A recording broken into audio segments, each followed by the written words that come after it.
Malappuram Kavumpurath electric കാറുകൾ കത്തിനശിച്ചു. വർഷങ്ങളായി ഉപയോഗിക്കാതെ നിർത്തിയിട്ടിരുന്ന ഇലക്ട്രിക് കാറുകളാണ് പൂർണ്ണമായും കത്തി നശിച്ചത്.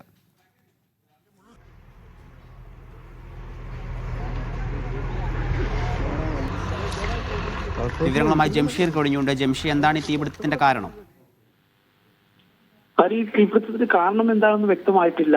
ഈ സമീപത്ത് നേരത്തെ ഒരു വർക്ക്ഷോപ്പ് ഉണ്ടായിരുന്നു എന്നാണ് പറയുന്നത്. ഈ വർക്ക്ഷോപ്പിലേക്ക് കൊണ്ടുവന്നതാണോ ഈ വാഹനം എന്നത് ഒരു വ്യക്തതയില്ല. ഏതായാലും കഴിഞ്ഞ കുറെ അധികം നാളുകളായി ഈ രണ്ട് കാറുകളും ഇവിടെ ഉണ്ടായിരുന്നു, ഈ പ്രദേശത്ത് ഉണ്ടായിരുന്നു എന്നാണ് നാട്ടുകാരിൽ നിന്ന് ലഭിക്കുന്ന വിവരം. ഒരു ഒഴിഞ്ഞ പ്രദേശമാണ്, ഒരു പറമ്പ് കാട് കൂടി കിടക്കുന്ന ഒരു ഒഴിഞ്ഞ പ്രദേശമാണ്. അവിടെയാണ് ഇത്തരത്തിൽ ഈ കാർ ഉണ്ടായിരുന്നത്. ഈ കാറുകൾക്കാണ് ഇന്ന് ഉച്ചയ്ക്ക് ശേഷം തീ പിടിച്ചിരിക്കുന്നത്. അതേസമയം തന്നെ സമീപത്തുണ്ടായിരുന്ന അടിക്കാടുകൾക്കും തീ പടർന്നെങ്കിലും മറ്റിടങ്ങളിലേക്ക് തീ എത്തുന്നത് ഒഴിവായതിനാൽ മറ്റു അപകടങ്ങളൊന്നും ഉണ്ടായിട്ടില്ല. മാത്രമല്ല, ഇതൊരു ഒഴിഞ്ഞ പ്രദേശമാണ്, സമീപത്ത് വീടുകളോ മറ്റൊന്നും ഉണ്ടായിരുന്നില്ല. അതുകൊണ്ട് തന്നെ മറ്റു വലിയ ദുരന്തങ്ങളൊന്നും ഉണ്ടായില്ല എന്നുള്ളതാണ്. ഏതായാലും ഈ രണ്ട് കാറുകളും പൂർണ്ണമായും ഇപ്പോൾ കത്തി നശിച്ചിരിക്കുകയാണ്.